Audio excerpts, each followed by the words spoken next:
नमस्कार मंडळी, विभूती दर्शनमध्ये तुम्हा सर्वांचे स्वागत आहे। दिवाळीचा पहिला दिवस असतो वसुबारसचा। वसुबारसपासूनच दिवाळीची सुरुवात होते। वसुबारस म्हणजेच काय, तर या दिवशी गायीची आणि वासराची पूजा केली जाते।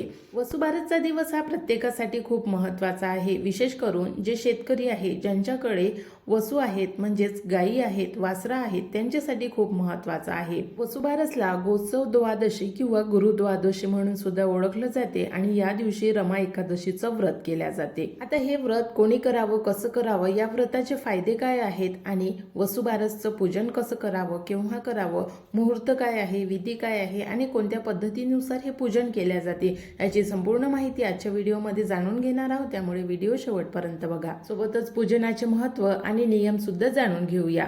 चला तर व्हिडिओला सुरुवात करू। यंदा वसुबारस 28 ऑक्टोबरला सोमवारी आलेला आहे। या दिवशी एकादशी आहे। एकादशीचं व्रत आपल्या हिंदू धर्मामध्ये तसंच खूप प्रचलित आहे आणि अतिशय पवित्र व्रत आहे।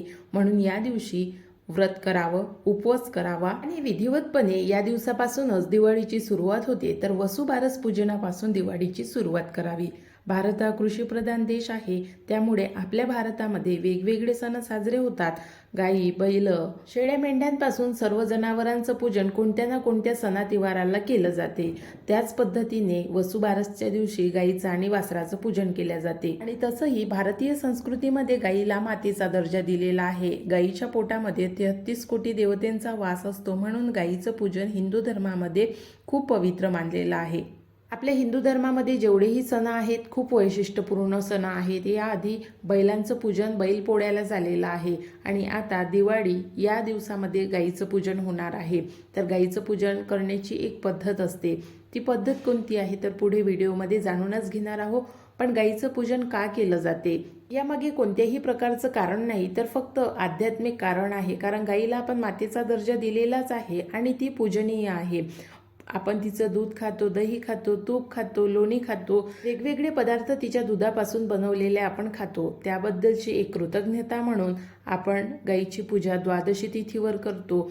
एखाद्या आईला दूध नसेल तर गायीचं दूध पाजावं असं डॉक्टर सांगते। त्याबद्दलची कृतज्ञता व्यक्त करण्यासाठी तिचं पूजन आणि तिच्या वासराचं पूजन द्वादशी तिथीवर करतो। आणि अशा प्रकारचे बरेच कारण आहेत, ज्यामध्ये कोणतंही वैज्ञानिक कारण नाही, पण एक सहजता म्हणून किंवा तिच्याबद्दलची कृतज्ञता व्यक्त करण्यासाठी तिचं पूजन द्वादशी तिथीवर करतो। ज्यांच्या घरी गुरंढोरं आहेत तर त्यांना माहीत आहे, त्यांच्या घरामध्ये नेहमी लक्ष्मीचा वास राहतो आणि असं म्हणतात की आपण जर कुठेही जात असू आणि जर आपण गुरंढोरांमधून जर गेलो तर ते कार्य आपलं शुभ होते। एखाद्या कामानिमित्त जर आपण कुठे बाहेर ठिकाणी जात असेल आणि आपल्याला रस्त्यामध्ये खूप सारे गुरंढोरं दिसले असेल तर ते शुभ मानलं जाते। अशा प्रकारच्या धारणा आपल्या हिंदू संस्कृतीमध्ये आजही आहे आणि या धारणा खोट्या नाहीत, तर या धारणा खरोखर आहे।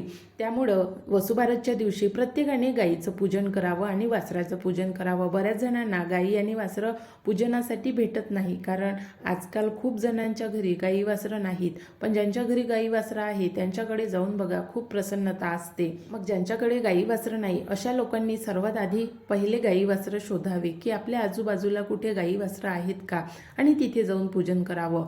अन्यथा नसेल तर मग घरी गायीची मूर्ती असेल, जी मूर्ती तिच्या वासरासोबत असेल तर अशा गायीचं पूजन करावं। कारण गावाकडे तर गायी वासरं मिळून जातात, छोट्या सिटीमध्ये सुद्धा गायी वासरं मिळून जातात, पण मोठ्या जसे पुणे झालं, मुंबई झालं, या ज्या मोठ्या सिटी आहेत तर इथे गायी वासरं दिसत सुद्धा नाही। तर अशा इथल्या लोकांनी मग काय करावं, तर आजूबाजूला कधी ना कधी त्यांना कुठे ना कुठे गायी वासरं उभे दिसत असतील तर अशा ठिकाणी जाऊन तिथे बघावं की तिथे गायी वासरं आहेत का, आणि जर नसेल तर मग घरीच आपल्या जी आपण मूर्ती आणलेली आहे गायी वासराची तिचं पूजन करावं।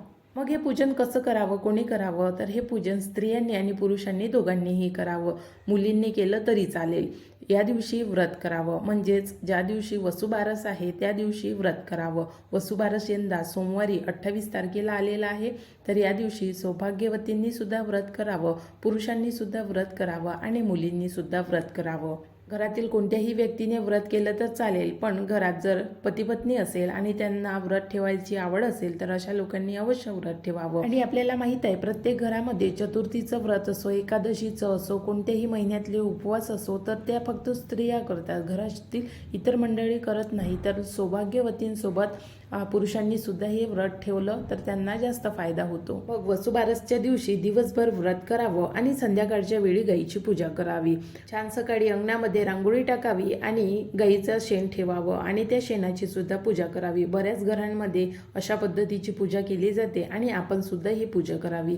आणि फ्लॅटमध्ये राहणारे किंवा चांगल्या घरांमध्ये राहणारे लोक शेणाची पूजा करत नाही, पण तुम्ही पूजा करून बघा, खूप प्रसन्न वाटते. अशा पद्धतीने सकाळी व्रत करून संध्याकाळी गाईची पूजा करावी आणि एक गाईला प्रार्थना करावी.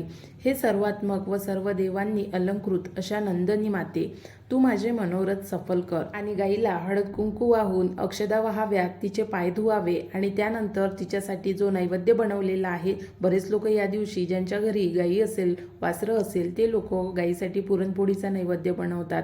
तर त्यामुळे ज्यांना वाटत असेल पुरणपोळीचा नैवेद्य गाईसाठी बनवावा आणि आपल्या इच्छा पूर्ण कराव्यात, तर अशा लोकांनी गाईला पुरणपोळीचा नैवेद्य दाखवावा. तुपाचा दिवा या दिवशी संध्याकाळच्या वेळी अवश्य लावावा. गाईला आणि वासराला ओवाळताना सुद्धा तुपाचा दिवा पूजनामध्ये असावा, कारण गाय ही समुद्रमंथनातून निघाली होती आणि तिला कामधेनू सुद्धा म्हटलं जाते.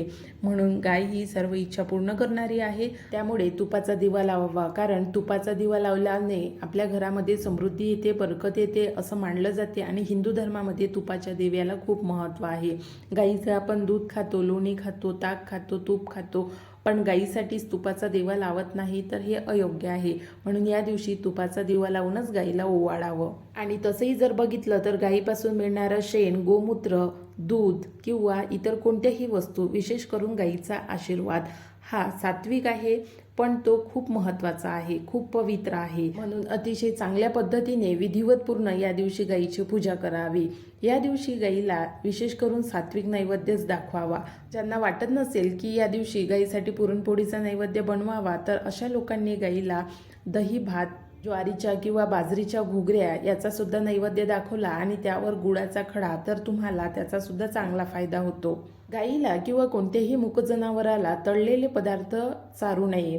त्यांना तळलेले पदार्थ खाल्ल्यामुळे त्रास होतो, तर या दिवशी तळलेले पदार्थ गाईंना आणि इतर कोणत्याही प्राण्यांना चारू नये. तर अशा पद्धतीने वसुबारसच्या दिवशी सकाळी उठून स्नानादी होऊन छान अंगणामध्ये रांगोळी टाकावी, शेण ठेवावं, शेणाजवळ सुद्धा रांगोळी टाकून हळद कुंकू अक्षदा वाहावी, कारण शेण म्हणजे सुद्धा लक्ष्मीचं एक निवासस्थान आहे. तर तिथे लक्ष्मीसाठी एक जागा करावी आपल्या घरामध्ये आणि तिला तिथे स्थापित करून तिच्यावर हळद कुंकू वाहून, अक्षद वाहून फुलं ठेवावीत. एक दिवा लावावा.